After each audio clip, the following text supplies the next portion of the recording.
Once again, my name is Tim Hartman. I'm the Chief Executive Officer of Government Executive Media Group. We're the parent company of Defense One. We are the government division of Atlantic Media. We oversee all areas of government from federal, national security, and state and local. I want to thank you for joining us for the breakout session here at the 4th Annual Defense One Summit. I hope you've enjoyed the conversation so far. We've made some great news already this morning with Senator Cotton and Secretary Fanning here, so we'd like to continue that conversation now on the theme of crisis, conflict, and continuity. Now we'll transition into diving deep into the defense of the future with a panel on prospective space warfare. Space is not a battlefield yet, but it's critical to our operations, and we know that it's one of the frontiers that we're looking at in terms of how to build, deploy, and protect new satellites, harden cybersecurity, and build better GPS systems to secure the positioning, navigation, and timing mission. A few housekeeping items before we get started. Please just silence your cell phones. Don't put them away. We do want you to continue tweeting. We've been trending in DC, so you know, if you didn't notice, hashtag Def1Summit, so tweet away.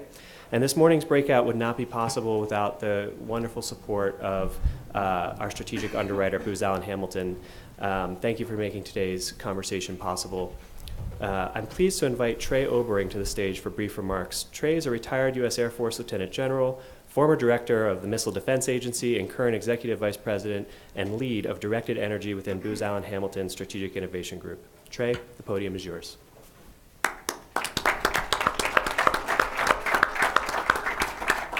Well, good morning and welcome to this Prospective Space Warfare session. As Tim indicated, I'm Trey Obering, Executive Vice President at Booz Allen Hamilton. Before that, I spent 35 years in the Air Force. In 1990, I was a program element monitor in the Pentagon, and I was working in the Air Force's Space Systems Acquisition Division. We were managing the funding of a brand new capability called GPS. The first GPS Block 2 satellite had been launched the year before, and we were in the process of filling out the 24-ball constellation.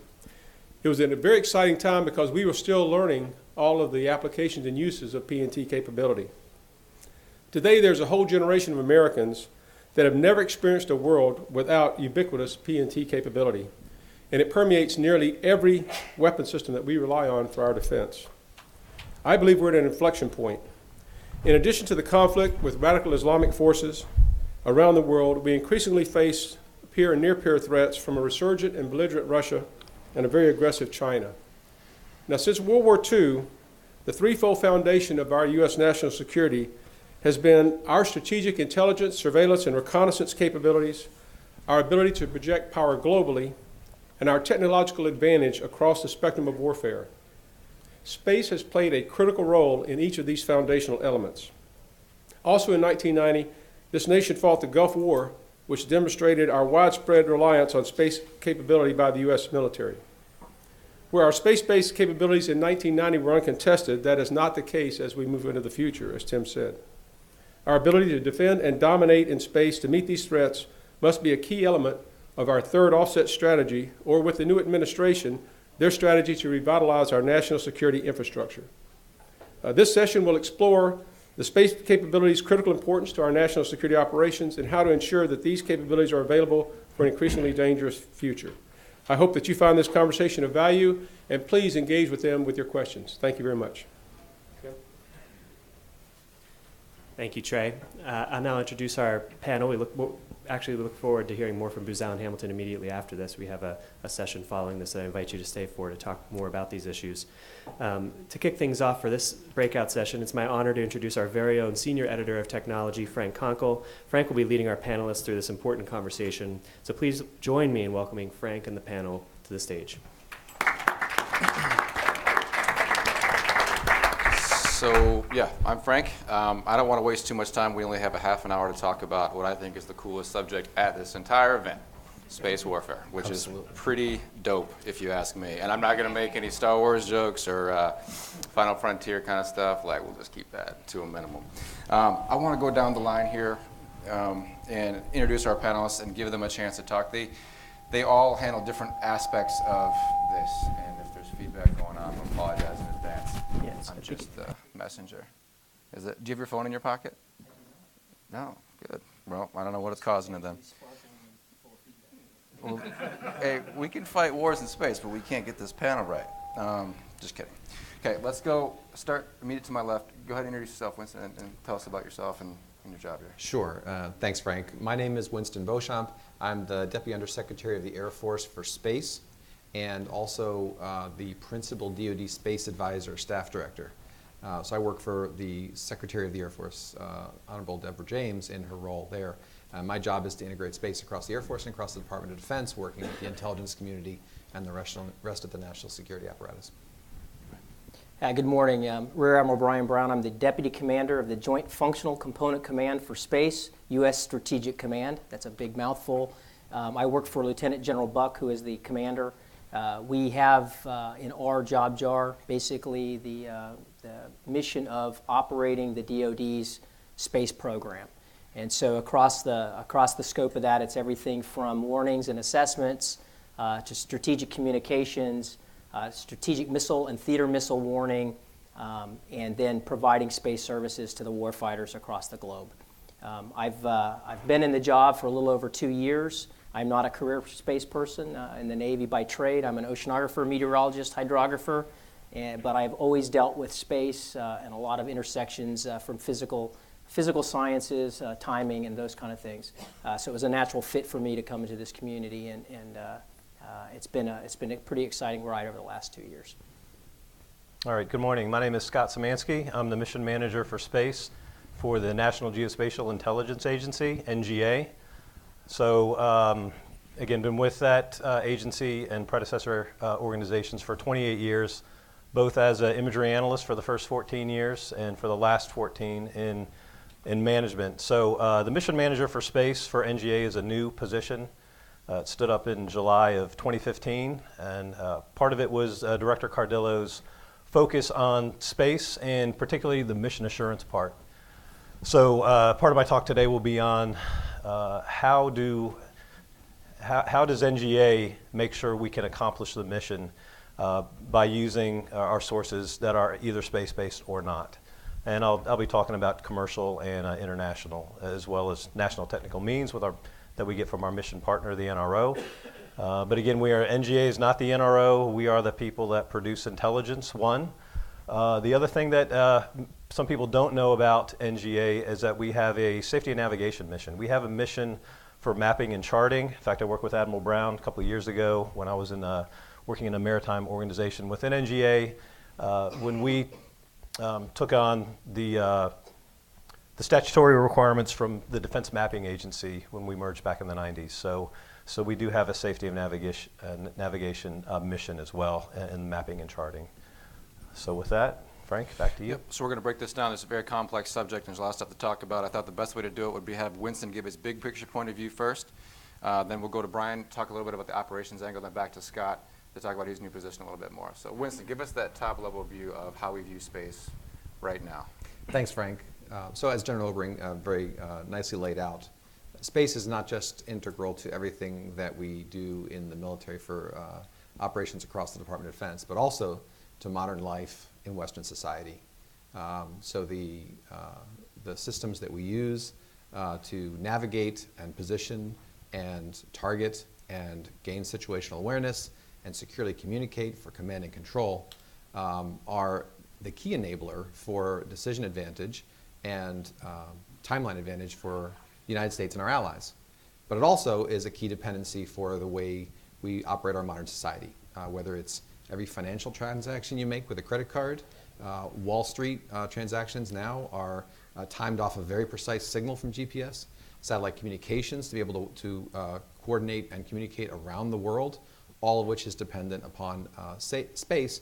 And because of the fact that we are so effective in operating that way, potential adversaries have noticed that. And they've been investing significant resources in the capability to both replicate what we can do in space and, if necessary, to attempt to take it away from us so that we would not have the significant advantage that it provides us. Now, this is not something new. It's been ongoing on for several years, and the department has noticed what's going on, and we have taken a set of steps that I'll speak to in a moment to attempt to counter those efforts so that we can continue to protect this element of critical infrastructure for the United States and our friends around the world. First, we undertook a comprehensive review, starting back in 2014, of all of our space capabilities, what they can do, what trajectory they're going on, what technologies enable them, and where they were headed in the future, and what our potential vulnerabilities might be, and what threats there were against them. And we've now undertaken a plan to modernize our systems, which I'll speak to in a second. Secondly, we have looked very, very closely at how we operate in space. And Admiral Brown's going to talk more about that. But as part of the overall strategy, what that means is we have changed the way we do business so as to not assume that some anomaly is a computer glitch. It could potentially be adversary action. And so we've changed the way we train, we've changed the courses of action that we identify, and we've changed the systems that we have to provide situational awareness of what's going on in space. And third, we have taken advantage of something that we've all observed, which is a real renaissance in space in the private industry. And we've taken advantage of the fact that there's a lot of money flowing into space investment. And it's primarily, from a DoD standpoint, it's flowing into three areas. The first one is lift, and I think everyone's watched the news reports and the excitement behind the private investment in systems like SpaceX and in Blue Origin, specifically the reusability capability of that launch and the fact of reducing the launch costs and the fact that it's a born in the USA launch capability. This is all being driven by private investment, but with significant support from the US government to ensure that we have assured access to space for national security launches. Now, the Department of Defense doesn't buy rockets. We don't build rockets. We don't buy engines. We contract all of our launches out to industry. And so it's very important for us to have a robust US industry on the lift side. Secondly, we've watched a significant resurgence in investment in commercial remote sensing. Largely, this is now, the new growth is on the small end of the industry. What that means is instead of larger systems that have relatively high resolution, we now are talking about large numbers of systems, very large architectures that are each individually more modest resolution, but what they do is they attempt to improve the temporal resolution, you could call it, so that we get much more coverage of the globe every day. And Scott will talk some more about how an NGA is using the commercial remote sensing industry. But the third area I want to talk about is the commercial SATCOM industry, which is arguably the most robust part of it, and the only one of those three that is really a going concern and can close its business case, regardless of US government investment in this case. There's some exciting things going on in satellite communications as new technologies are being adopted, largely to be more competitive in the commercial environment. They're building digital payloads, they're building steerable beams, formable around interference sources, they're building going away from large continent-sized beams to multiple spot beams that are steerable, all of which is helpful for their business case, but it's also a great enabler for government use in the face of potential jamming. And so there's a real convergence of industrial technology trends and government needs. And so we've put a significant amount of time and resources into developing our analysis of alternatives for what our next generation wideband SATCOM architecture will look like. I don't know what the answer is yet. We're about to officially kick it off, but we've been working for almost a year with industry and our international partners in order to ensure that we're off on the right foot. And I can tell you, though, that our goal is to find a way to make sure that commercial SATCOM capabilities are part of the baseline and not simply augmentation to what we do on the government side. So taking all of these things in total, our goal is to ensure that we have a more robust and resilient architecture. I can tell you that any potential adversary that looks at what we're doing will find a much less tempting target in the space arena, and that if they do their math right, they will look at it and say, perhaps I can't achieve the goals that I want to set out to deny space capability to the US and its allies. And if that's the case, if I can't achieve the goal, then maybe it's not a good idea to start. And so I'm confident that as we continue to progress, as we understand where the threats are progressing, and that we plan for how to counter them before they come into operation, we're sort of skating to where the puck is going to be, that we will be able to continue to provide that support and that service that is so essential to come from space to both the United States military and its operations around the world, as well as to the U.S. and our allies. Great. I want to remind you guys, too, that we'll have some questions, plenty of time for questions afterwards, so think of them for these guys as they run down kind of their positions, and then we'll come to them right after we get done. So, Brian, go ahead. All right. Again, good morning, and thank you for having me on the panel with my two colleagues here who I've known for quite a while. So it's feels like home, kind of, sort of, except I'm sitting in front of you. Winston teed that up fairly nicely. What I'm going to try to do is fit the strategy that we're going with what we're changing operationally. Contextually, I just want to make a couple points if you're not familiar with how the joint organization works and how the services work. We at the Joint Functional Component Command for Space, we are the taskers of service capabilities. So we, on a daily basis, are providing the orders and the directions to basically provide our warfighters forward with that home field advantage that they need in a forward deployed location. Everything, as Winston mentioned, from satellite communications, command and control, those things, space situational awareness, what's going on in space, intelligence, surveillance, reconnaissance, positioning, navigation, timing, and to some extent coordinating environmental monitoring, your weather services and other things. We get provided to us, presented to us from the services, from the Air Force, from the Navy, and from the Army units that fulfill all those missions, and we task them. So that's kind of how that works. We are not the organized, train, and equip side of the house. We are the operational execution side of the house. With the challenges that Winston brought up, we've had a significant change in how we are looking towards the future operationally. And I'd like to spend a few minutes describing to you what we've done over the last 2 years, and specifically in the last about year in terms of operational constructs. We came out of an era of relatively less congested, competitive, and contested space environment. We were the big players on the block. We had the high ground, so to speak.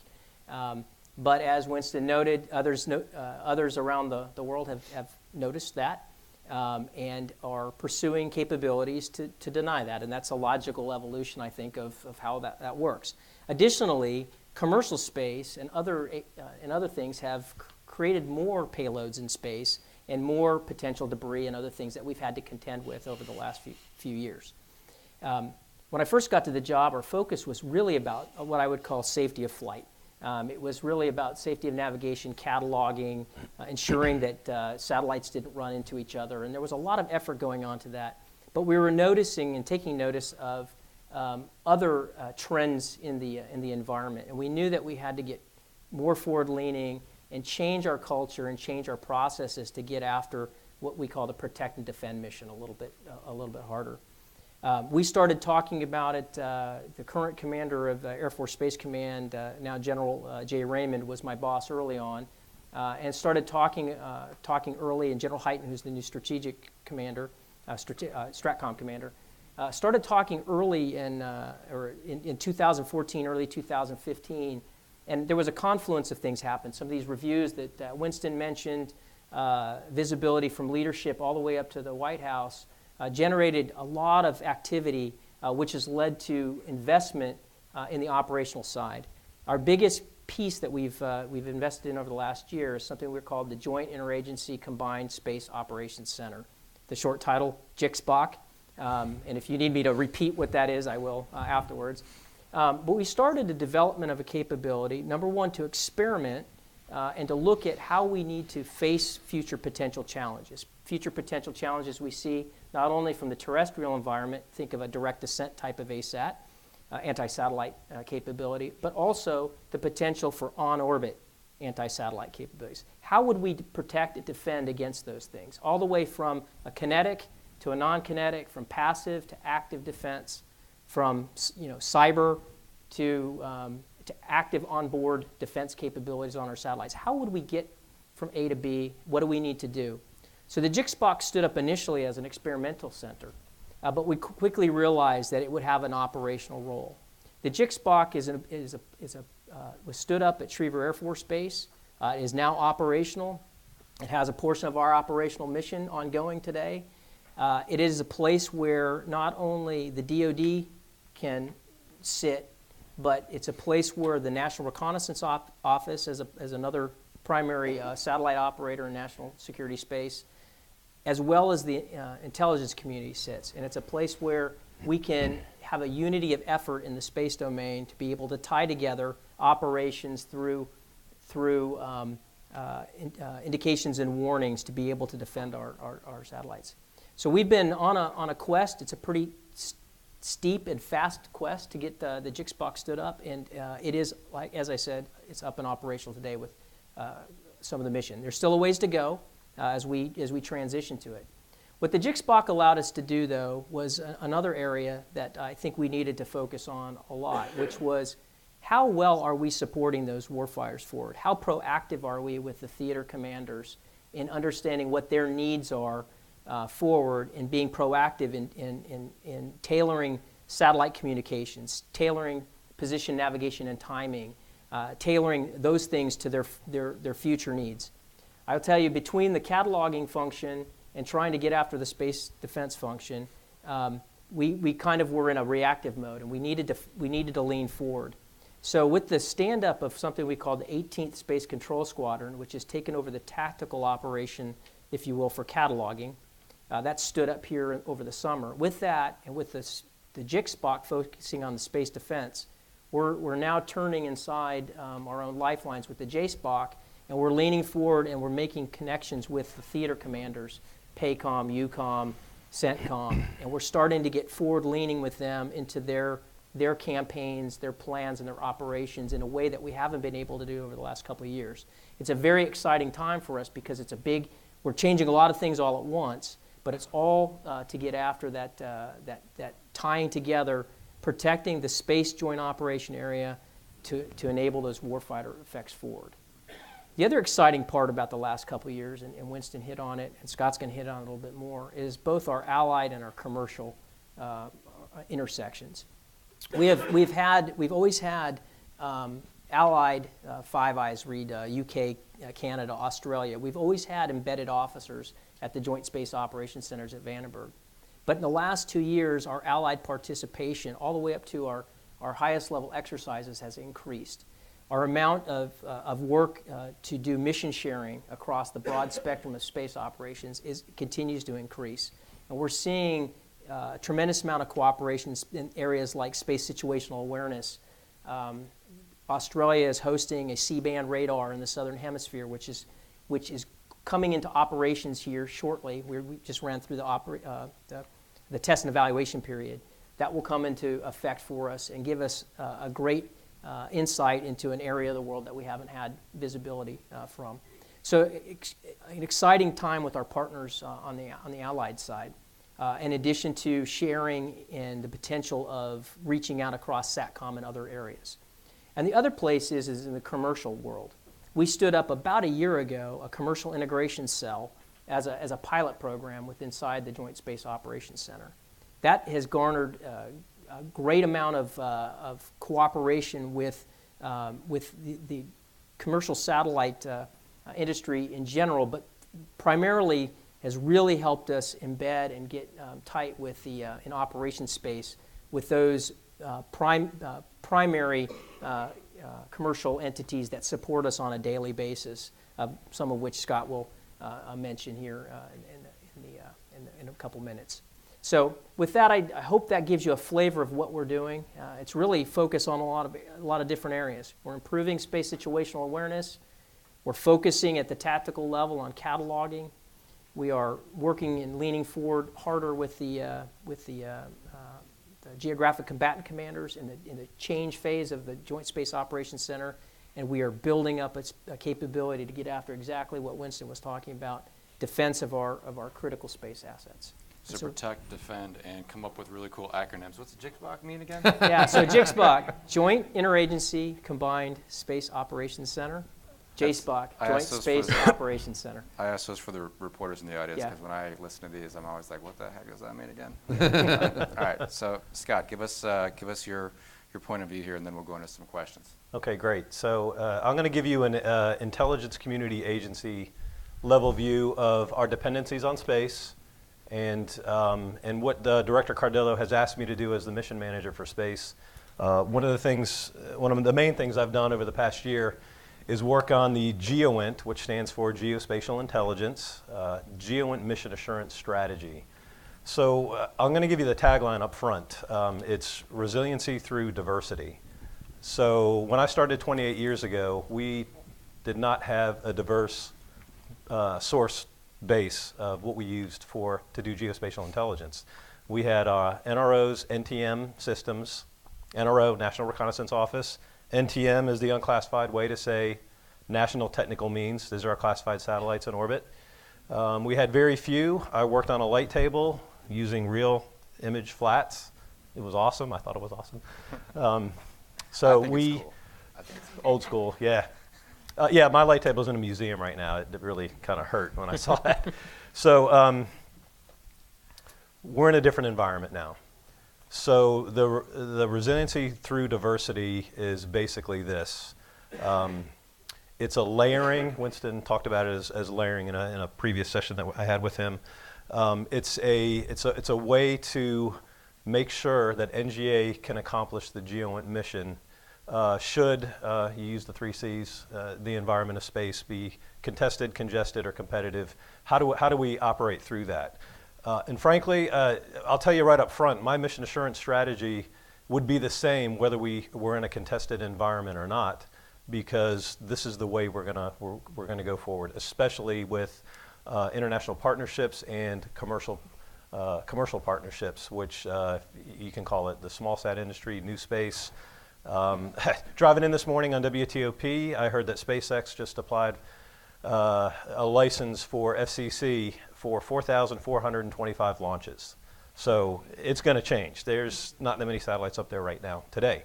So I'm going to touch on the commercial aspect pretty hard in my part. So again, we use NROs, we use National Technical Means to do the bulk of the intelligence mission at NGA. A relatively distant second, but a very strong player is commercial. So right now, our main mission partner is Digital Globe, who just launched Worldview 4 not too long ago. Veterans Day, I think. Mm-hmm. So we use their systems, which are not as exquisite as NTM, but we use their systems primarily to do that mapping and charting mission that I had mentioned earlier. Of course, we use their systems to do intelligence as well. But the bulk of it, it's less, the resolution is less, they get wider area. It's perfect for the mapping and charting products that we produce, and it's commercial and it's unclassified, so we can share it. You know, we just don't share it with our Navy, our military partners, our airmen, our seamen, our soldiers on the ground, that we share it internationally. So commercial, I've visited Planet Labs, now just Planet, right after they moved into their downtown facility, their new one down in San Francisco, and just was amazed at what was going on there. So when we walked in, I remember they had a model of they took us to where they're actually producing their satellites. It's a 3U, which is it's a CubeSat that is literally loaf of bread size. It's this big. And I'm thinking, that's a satellite? So I've seen our satellites, they're bus-sized. To see this, and I'm thinking, what the heck could that do for NGA? So they've launched and put on orbit over 100 satellites to date. They're shooting for over 200. Part of their plan is to image the skin of the Earth, do the entire Earth on a daily basis. Once they do that, but the resolution is 3 to 5 meters. And I'm thinking, again, as a former imagery analyst, intel guy, what is 3-meter imagery going to do for me? Well, we're going to try to find that out. NGA just let a contract with Planet for the next 7 months to investigate how can we use this data. And by the way, this is a tremendous amount of data. So I work very closely with my commercial imagery NGO, National GeoINT officer. His name is John Charles. He is the guy that was responsible for our commercial imagery strategy of how are we going to bring in all this data from not only the planet, the Google Skybox. I also went and saw them after that same trip. Now Terabella, or the Black Sky Globals. How are we going? Then Black Sky Global, by the way, I think their constellation is intended to be a 60-ball constellation. 60 satellites. So it gives, I think Winston mentioned this, it gives us persistence, maybe not that exquisite resolution, but, and their satellites, by the way, are about dorm room refrigerator sized. And again, I look at that and think, what is that going to do? But resolution is not bad, about a meter. So we are in the process of investigating how we can leverage commercial and what can it do for us. And again, the other thing, instead of very few, very large, very capable satellites that we have now, to have dozens or hundreds. Some of the plans that we've seen for some of these companies, like Planet, not just Planet, is to have a 300 or 400 ball constellation. What will that provide us? It will provide a lot in terms of persistence, but what else? So we're in that investigation mode. We just stood up a organization called the Commercial GeoINT Activity. That's in partnership with the NRO. So Mike Foster is the NGA lead for that. And that is their job, to investigate commercial companies, what their technology is, what's their plan, and then how can we leverage that. So, and I'll be happy to talk more about the commercial part, but I don't want to leave out international. Another big piece of how we are looking to provide the GeoINT mission, and what do they have out there now? What can we leverage? We already have imagery sharing partnerships with our Five Eye partners, but we are looking to expand those partnerships. This isn't without challenge, as you can imagine. How do we do that? How do we assure access, especially in a crisis time? This goes for commercial as well. How do we validate the data? How do we, what's the accuracy? Can we use what we're getting either from our commercial partners or international partners for safety of navigation missions? Some of that stuff needs to be very precise, so we need to find out, validate, and broker, to use a Director Cardillo word, on how can we use this information from these partners. We're looking at other aspects. I have about 5 or 6 layers in my strategy. Another one would be airborne. So we don't control airborne assets, but the military is flying them all the time, all over the world. Can we leverage airborne assets? The other big piece to this is what we call open content, or unclassified data that is available right now. So Chris Rasmussen, in fact, is speaking at a panel this afternoon on the future of open content, I think is the name of the panel.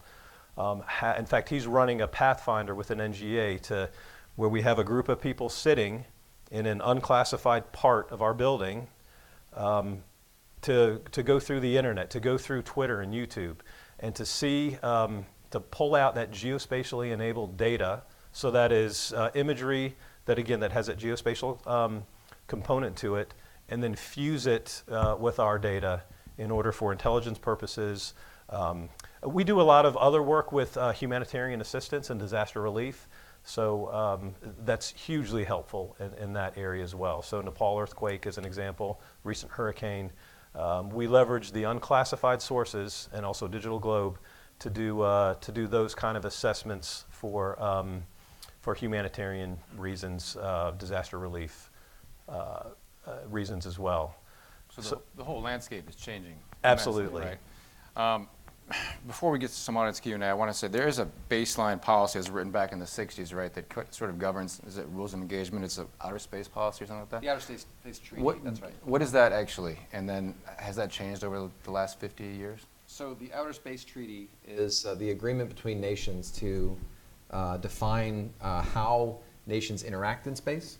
But it's the international equivalent of the parents telling the kids in the back of the station wagon, don't touch each other and don't break your toys. Right? Each That other's works toys. out great a lot, doesn't it? Yeah, it's limited in what it can achieve, and really that's fine when the only people operating in space were governments, and when the number of assets in space was relatively small.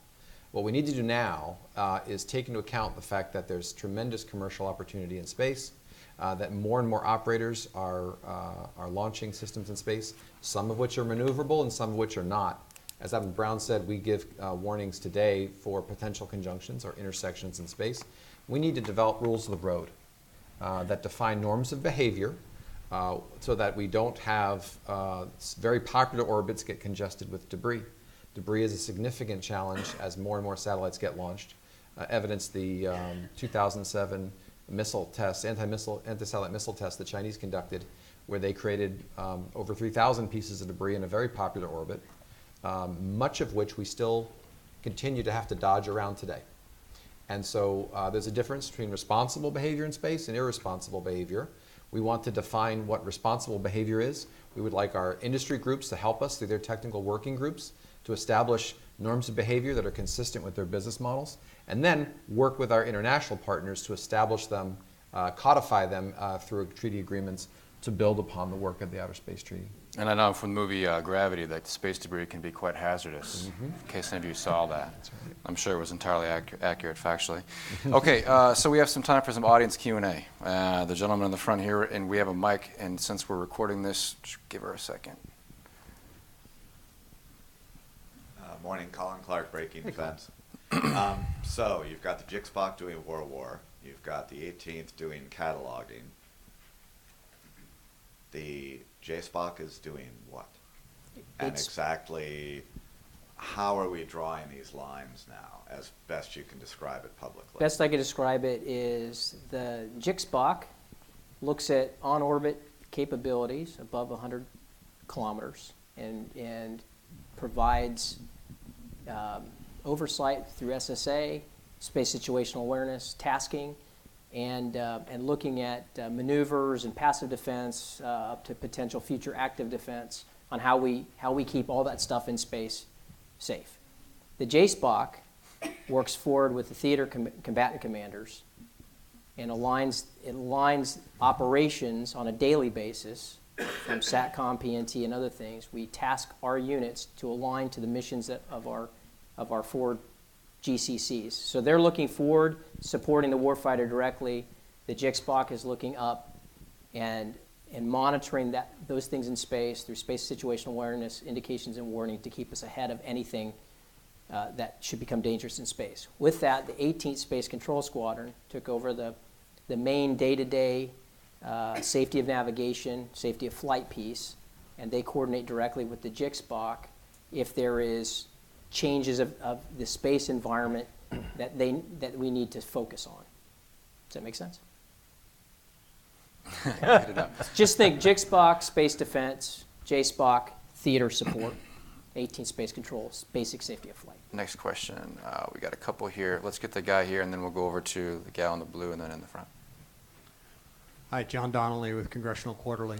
You talked about adversaries' anti-satellite weapons. Is the Defense Department working on its own kinetic or cyber anti-satellite weapons? I think this question would at least be for you, Mr. Beauchamp, but anybody else who wants to weigh in. Are we working on our own capabilities in that respect in case we need to disable or take out an adversary's satellite in a conflict situation? So our posture for space is a defensive one. We envision having to monitor others' capabilities and ensuring that they don't threaten ours. We'll take whatever steps are necessary to keep those adversary capabilities from threatening ours. But we're not seeking conflict in space.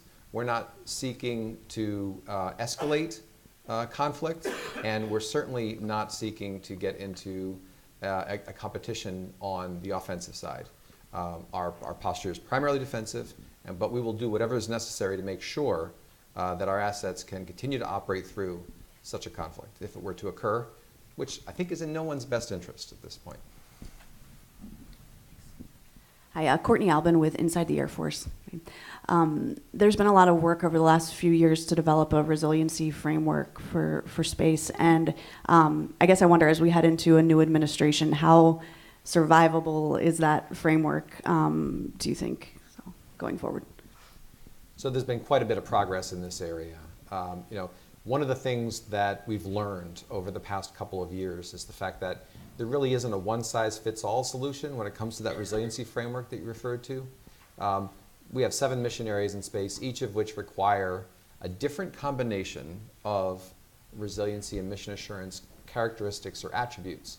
For some, you might use proliferation, as Scott described. Others, diversity is the way to go. SATCOM is a really good example of that one.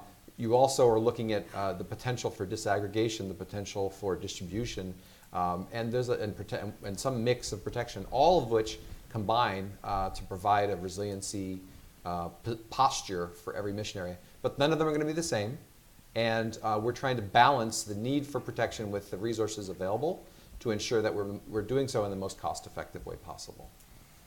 Are there other questions down the front? Yes, this fellow right, third row. Right behind you. Can you pass it back? Hey, Phil. Hi, I'm Philip Swartz with the Space News. When we look at some of the issues going on Earth, South China Sea, Ukraine, there seems to be a breakdown in some agreement on standards and practices on the terrestrial sphere. Any concerns about that in space? You talk about sort of establishing standard norms and practices. Is that going to be a challenge given the current political and military climate around the world? So I'll let Brian talk about the operational experiences that we're seeing today, but I would first like to just say that, while we've talked a lot about responses in space, it's important to note that something that were to happen in space, our response wouldn't necessarily be in space, right? This would be a full spectrum response, and we would, if someone were to do something, we would respond in a time and place of our choosing. Primarily because we wouldn't expect something to happen in space in isolation. It would be an extension of some conflict that would be occurring terrestrially. So as you say, there is an erosion of some of the commonly accepted standards and norms, and there's concern about that as folks around the world have tried to find seams in which to use. That's part of the reason why we want to codify our norms of behavior in space, because it is such an important domain, not just for us, but for humanity, really. We need to be able to operate in space, both to advance our state of technology and eventually get the human race off this planet onto another planet. We can't do that if we have to try to fly through a shell of debris that's making it difficult for us to maneuver in that space. We saw what it did to George Clooney in that movie. I know. It was dangerous. We have to go. Yeah, I'd reiterate, everything is about not having a war extend to space. That's what we're trying to do. I would preface to say that there are norms of behavior that are out there that the U.S. is already leading on, and specifically through my organization. If you look at basic safety of flight things that we do today, there are specific standards for low Earth orbit and for geospatial or geosynchronous orbits where we provide conjunction warnings if 2 satellites or a satellite and a piece of debris come within proximity. That's a known normal. We provide it to commercial, internationally. We provide warnings to Russia through the International Space Station program and NASA. We provide direct conjunction warnings to China should you meet certain distances and probabilities. We've kind of established that over the years of safe operations in space, and we watch those norms, and we've kind of normed that way. Another area we're leaning forward on is and Scott mentioned the CubeSat industry. We have been working with, and we've started at the very beginning with places like Cal Poly in California that started the 1U idea of a 10 by 10 cube, and then 10 by 10 centimeter cube, and then aggregating those up now all the way up to, we've seen 12 U's in this kind of stacking structure that happened. That was developed out of Cal Poly and has kind of started as a norming behavior through the small sat community.